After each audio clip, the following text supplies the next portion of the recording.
Salut à tous, ici Adrien D. Aujourd'hui j'enregistre cette petite vidéo bien avant la date de publication, mais c'est pas grave. Je vais vous expliquer une petite différence qui est propre à Gentoo. Donc c'est vrai que sur Calculate Linux on n'est pas spécialement concerné, mais on m'a souvent posé la question, quelle est la différence entre un paquet qui contient le nom et un paquet qui contient le nom "bin". Donc je vais vous montrer ici, on a plusieurs exemples. Par exemple avec Firefox, ici on a quoi? Eh bien, on a un Firefox qui existe, et on a un Firefox-bin, voilà, qui sont avec des versions plus ou moins égales. Le Firefox normal, il a plein d'options de compilation, voilà, elles sont surlignées. Le Firefox bin, il en a un petit peu moins. Non. On a le même cas avec Thunderbird, voilà, donc Thunderbird, on a le Thunderbird normal, et on a le Thunderbird bin. On a ça aussi avec LibreOffice, par exemple. On a le LibreOffice normal et le LibreOffice bin. Alors, il faut bien comprendre que, à la base, je ne parle pas de Calculate Linux, mais je parle de Gentoo uniquement dans ce cas-là. Sur Gentoo, il existe un certain nombre de paquets qui existent avec leur nom suivi du suffixe "bin". Je vais vous les lister ici, donc vous pouvez les lister avec EX-C de manière condensée. Hop, bin, voilà. Donc il existe tous ces paquets-là qui contiennent le "bin" à la fin. Donc vous voyez, ici, j'ai par exemple LibreOffice bin, je le retrouve, OpenOffice bin, je le retrouve, on a VirtualBox bin par exemple. Donc en fait, tous ces paquets qui terminent par bin, à la base, c'est que Gentoo, c'est une distribution qui compile tout. Les "bin", en fait, c'est que dans la recette du logiciel, au lieu d'aller télécharger les sources et de les compiler en local sur la machine, il va directement télécharger sur le site internet en question du logiciel le fichier binaire. C'est-à-dire que ici, pour LibreOffice, il va aller chercher le tar-gz avec les exécutables qui sont déjà tous zippés dedans, et il les décompresse et c'est installé. Le LibreOffice normal, il va télécharger les sources et il va les compiler. Ce qui fait que sur une Gentoo classique, LibreOffice bin va mettre 1 minute à s'installer, là où le LibreOffice normal va être compilé sur la machine et peut mettre 1 à 2 heures à s'installer suivant la puissance de la machine. Et pour ça, je vais vous montrer la différence avec le paquet Firefox par exemple. Sachez que parfois, il peut exister des logiciels qui existent avec le "bin", mais qui n'existent pas en version normale. C'est le cas par exemple de Telegram ici. Telegram Desktop bin, il n'existe que en binaire, donc parce qu'en fait, on n'a pas accès aux sources de Telegram. Donc automatiquement, il va récupérer sur Internet l'archive et décompresser au bon endroit Telegram. C'est des logiciels pour lesquels on n'a pas les sources. Donc du coup, même s'ils existent en en une seule version, que en bin et pas en source, chez Gentoo, on met quand même le "bin" pour bien les identifier en tant que tels. C'est plus simple. Au moins, tout est pareil. Je vous montre ici l'exemple avec Firefox. Donc, ici, je prends 2 petits navigateurs web et on va aller sur packages.gentoo.org. Et je vais vous montrer la différence entre les deux. On va prendre Firefox. D'un côté, je prends le bin, de l'autre côté, je prends pas le bin. Je fais abstraction du fait que Firefox soit stabilisé ou ne l'est pas. Je prends la recette de la version 65. Et en fait, tout est dans la recette, regardez. Ce qui est intéressant, quand la recette est exécutée, au moment de l'installation du logiciel, on a ici le téléchargement qui va bien. Et en fait, il va télécharger l'archive qui sont toutes les lignes de la variable src-uri. Et donc ici, on voit que donc, dans src-uri, on a cette adresse-là. Donc ici, vous voyez, il va chercher un paquet source. Donc ici, le mods http-uri, c'est celui-là. Donc, je vais ouvrir un nouvel onglet. Voilà. Donc mods, ici pn, c'est le nom du paquet, Firefox. Pn pour package name. Ah oui, c'est vrai, chez Firefox, il faut faire ça. Voilà.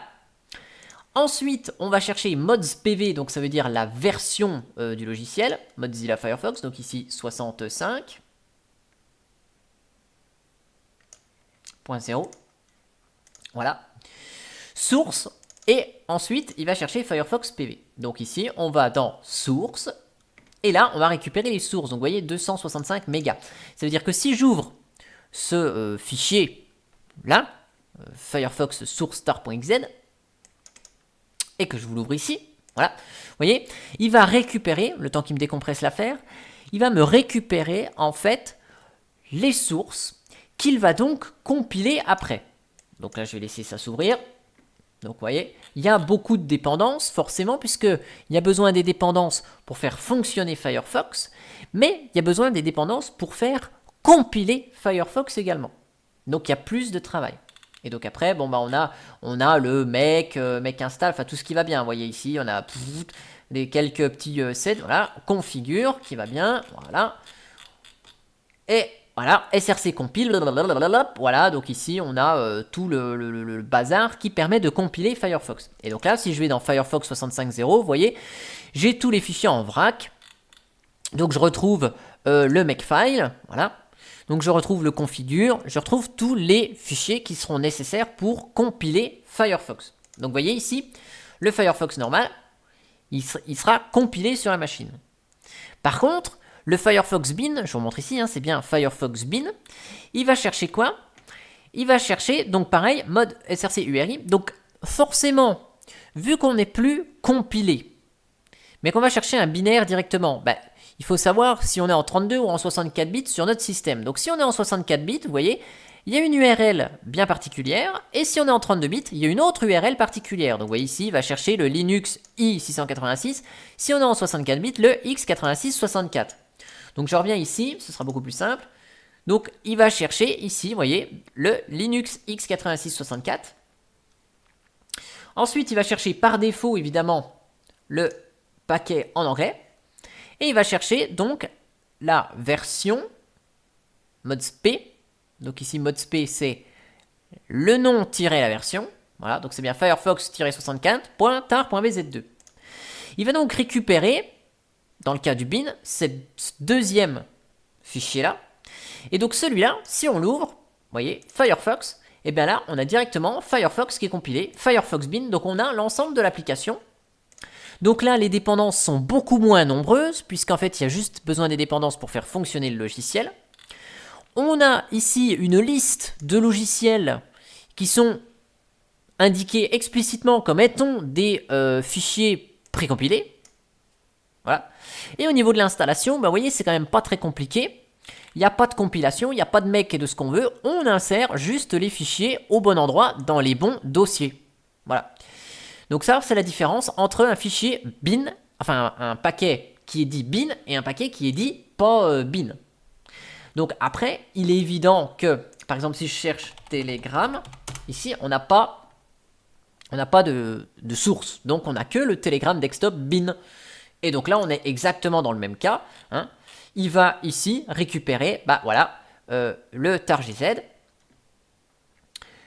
avec le contenu ici, voilà. Donc là, on a l'installation ou l'installation, enfin les fichiers en 32 bits ou en 64 bits par défaut. Voilà. Et donc forcément, en dépendance, on n'a pas les dépendances qui sont nécessaires à la compilation. Donc voilà la différence entre un paquet qui est bin et qui n'est pas bin.